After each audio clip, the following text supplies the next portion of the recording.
I pozdrav ljudi, Johnny ovdje. I pre početka klipa napišite mi koja vas teorija sledeće zanima. Želim da čujem šta vas to buni i šta vas zanima oko Seven Deadly Sins, a ja ću pokušati da odgovorim. U današnjem videu nastavljamo sa serijalom Seven Deadly Sins teorije, a danas moja prva teorija što se tiče Seven Deadly Sinsa. O čemu se zapravo radi? Da li je Arthur i dalje živ ili pak ubijen od strane Demon klana?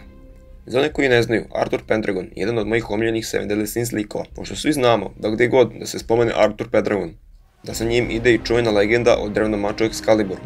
Arthur je u animeu prikazan na kraju prve i u drugoj sezoni, i to veoma bedno. Mnogo više se očekivalo od čuvenog kralja Artura, koji je došao da pomogne članovima Seven Deadly Sinsa, a i na kraju Meliodas je njemu pomogao dok on ništa baš nije mogao da uradi. Da se pitate kako neko takav može da ti bude omiljeni? Stvar je vrlo jasna, Arthur je dosta jači od Monkey. Njegovo prvo pojavljivanje je tamo negde oko 250 čaptera, što znači da ga nema već 60 čaptera. Tu se nameće pitanje gde je bio i šta je radio za to vreme. Jedno vrlo zanimljivo pitanje, a to je zašto Merlin stalno ide sa Arthurom i hoće da ga zaštiti. Takođe ga zove Child of Hope. U jednom klipu sam govorio o ovoj temi, a za one koji ga nisu odgledali ponovit ću. Merlin zna da je Arthur odebran od strane Excalibura, svetog mača neverovatne snage. Samo Arthur može da ga kontroliše. I ona zna da kada dođe pravo vreme, da će Arthur biti jako potreban u konačnoj borbi sa Demon klanom. Znači, ustanovili smo da Merlin ide sa Arthurom i čuva ga kako bi on usavršio veštine kako fizičke, tako i fizički, da bi mogao da ovlada moćima svetog mača. Upravo je to radio svo ovo vreme. Kada su ga opkolili najjači članovi Demon klana, Meliodas, Zeldris, Chandler i Kasak. Nije znao šta tačno da radi, jer je mogao da osjeti koliko su oni jači od njega. Njegova mačka, koja uvek ide sa njim, odvlači pažnju Kasaku i Zeldrisu, a Arthur ide da uzme mač Excalibur.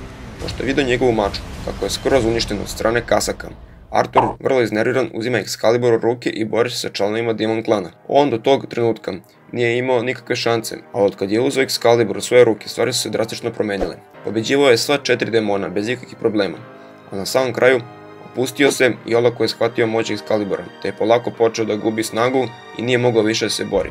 I Kasak ga u tom trenutku probada mačem, a svi članovi 7 smrtnih grehova ostaju zaprepašćeni tim prizorom, jer je Kasak sa nekom čarolijom primorao Artura da se sam probode tim istim mačem. I to je poslednje što smo videli od Artura. I ovde moja teorija počinje. Kao prvo, kreator lično gotivi Artura i rekao je u jednom intervju da hoće da zavrti priču oko Artura. Artur je jako procvetao u tom jednom čapteru, da je to nevjerovatno. U tom trenutku niko nije mogao da se suprotstavi Meliodasu, Zeldrisu i njihovim učiteljima, ali on je to delimično uspeo. Druga stvar, Arturova mačka je rekla kako Artur još nije ovladao svom moći Excalibura, što znači da priča oko Artura i Excalibura još nije gotova. Još jedna stvar, u većini priča Artur je umro ili je skoro ubijen nakon što se bori za svoje kraljevstvo. Prema legendi, on je sahranjen na ostrvu i pojavit će se kada Britaniji to najviše bude trebalo. Vidite li sličnost između Seven Deadly Sins priče i ove legende? Pojavit će se kada bude najpotrebniji svom narodu, a to vreme polako dolazi, jer borba sa Sinerom uskoro počinje. Mnogo toga nagoveštava da će se Arthur vratiti i da će biti ključni faktor u posljednjoj borbi, bilo to sa Sinerom ili Meliodasom.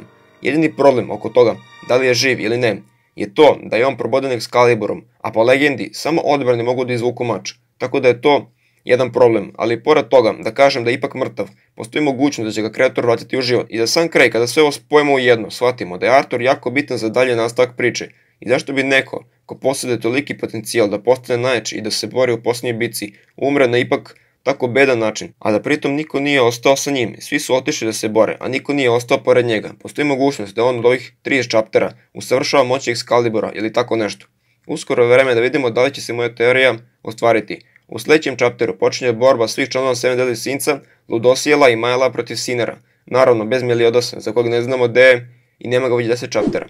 Toliko od ovog klipa, napišite mi šta vas sledeće zanima, a mi se vidimo u sledećem klipu. Pozdrav!